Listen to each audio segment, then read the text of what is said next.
Chers amis et auditeurs, la chaîne Petrus One TV félicite toutes les personnes ayant déjà pris l'importante décision de participer à cette série de formations d'activités pratiques portant sur la pisciculture moderne de tilapia dans les étangs. La mise en pratique de la connaissance tirée de cette formation sans doute vous aidera à améliorer votre vie socio-économique et sanitaire en particulier, mais également celle du peuple en général, sachant qu'elle est considérée comme gisement d'or inépuisable qui, une fois exploité soigneusement, vous rend millionnaire dans une courte durée, soit 6 mois seulement. Raison pour laquelle votre intervention s'avère nécessaire pour transformer notre société en orientant à la chaîne Petrus One TV toute personne ayant besoin de créer l'emploi ou de multiplier les sources génératrices de revenus en envie de suivre cette série de formations et relatives. Ainsi, avant d'entamer la formation proprement dite, souvenez-vous de cliquer sur s'abonner, envie d'être parmi les premiers qui recevront les instructions des étapes ultérieures. En effet, comme il a été précédemment signalé dans la partie introductive de cette formation, la pisciculture moderne de tilapia s'effectue en différentes étapes. Dans ce cadre, aujourd'hui Petrus One TV vous présente les activités et instructions liées à la première étape qui consiste au choix du site pour l'emplacement de la ferme piscicole. Cette étape comprend différentes activités qui ont été clarifiées à travers les vidéos et les photos prises au cours de leur réalisation proprement dite. Dans ce cadre, comme chez les autres secteurs d'activités économiques, avant de commencer à faire la pisciculture moderne de tilapia dans les étangs, il faut d'abord faire l'étude du terrain sur lequel le pisciculteur va placer sa ferme piscicole. À ce moment, il se base sur les facteurs géoécologiques dont le principal facteur est l'eau. Ainsi, en tant qu'élément de base dans la pisciculture, en choisissant le site d'emplacement de la ferme piscicole, il faut se rendre compte de sa disponibilité en disposant toute l'année une quantité suffisante pour remplir les étangs. Sa source doit donc être intarissable toute l'année.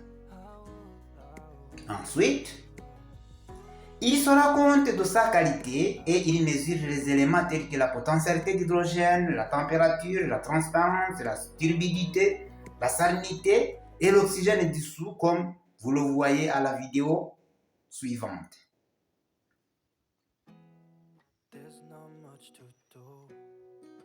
Il faut donc, au préalable, prendre les mesures en vue de vérifier que l'eau possède la qualité d'accueillir les poissons.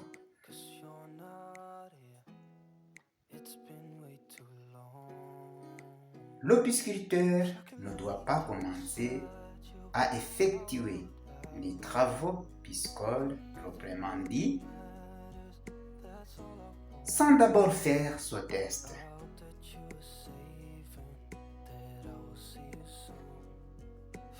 Le relief du site d'emplacement de la ferme piscicole joue également grand rôle. Ainsi, le marais doit avoir une pente qui permet à l'eau de s'écouler facilement. En d'autres termes, c'est un terrain à inclinaison qui permet le ruissellement d'eau comme cette vidéo le montre.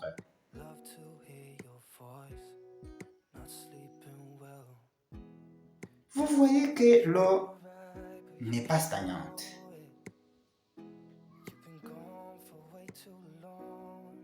La pente lui permet de s'écouler et de ruisseler facilement.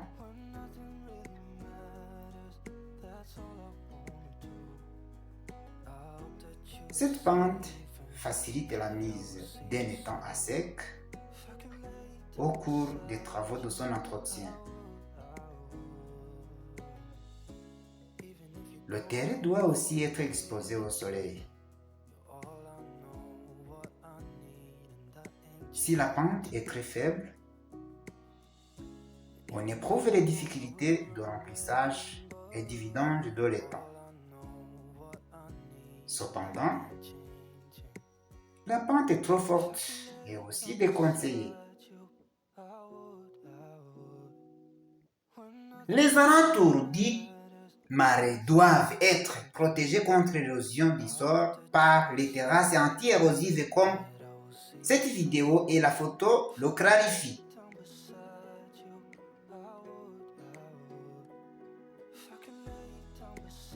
Vous voyez que les alentours du marais sont protégés contre l'érosion par les terrasses anti-érosives. En plus, on a planté sur ces terrasses des herbes anti-érosives, notamment le roseau. Dans le cas contraire,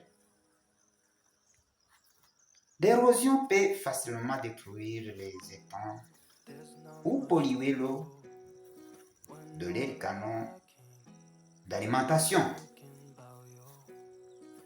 La nature du sol est aussi un facteur à prendre en considération. Ainsi, l'état du sol doit être de nature argileuse ou sablo-argileuse. Celle-ci permet le maintien d'eau de l'étang, contrairement au sol sablonné ou caillouté, qui facilite l'infiltration d'eau pouvant vider rapidement l'étang. Ce qui veut dire que le sol ne doit pas être trop sablonné, ni caillouté ou graveleux. Il faut qu'il contienne suffisamment d'argile à vérifier en prenant une poignée de sol, la rouler entre les mains ou les doigts, un bout de se forme et ne casse pas facilement comme cette vidéo le montre.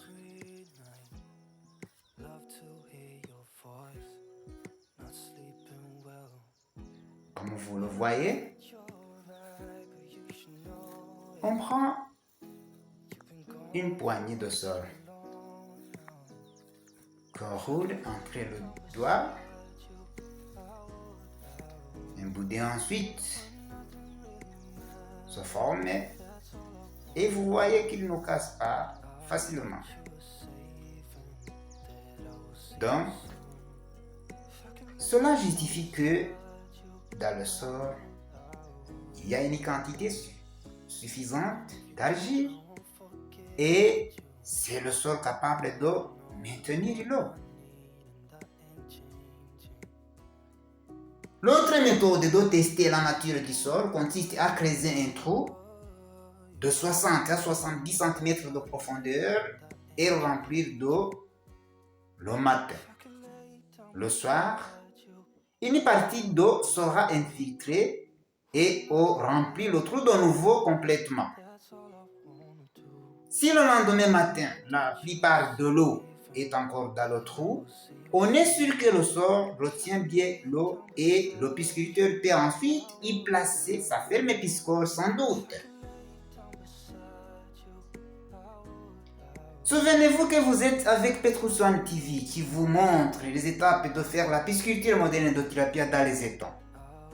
Après cette première étape qui consiste au choix du terrain ainsi que les activités relatives telles que vous venez de les saisir, préparez-vous maintenant à suivre les instructions de l'étape suivante qui portera sur le creusement des étangs.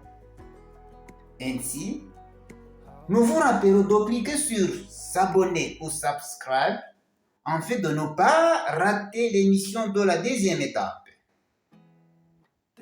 Nous n'hésitons pas que cette émission a été intéressante pour vous. Dans ce cadre, il est mieux de la partager avec vos amis, frères et sœurs. Faites encore des commentaires dans le cadre de nous aider à promouvoir la pisciculture au sein de notre société. À la prochaine occasion. Ciao, ciao.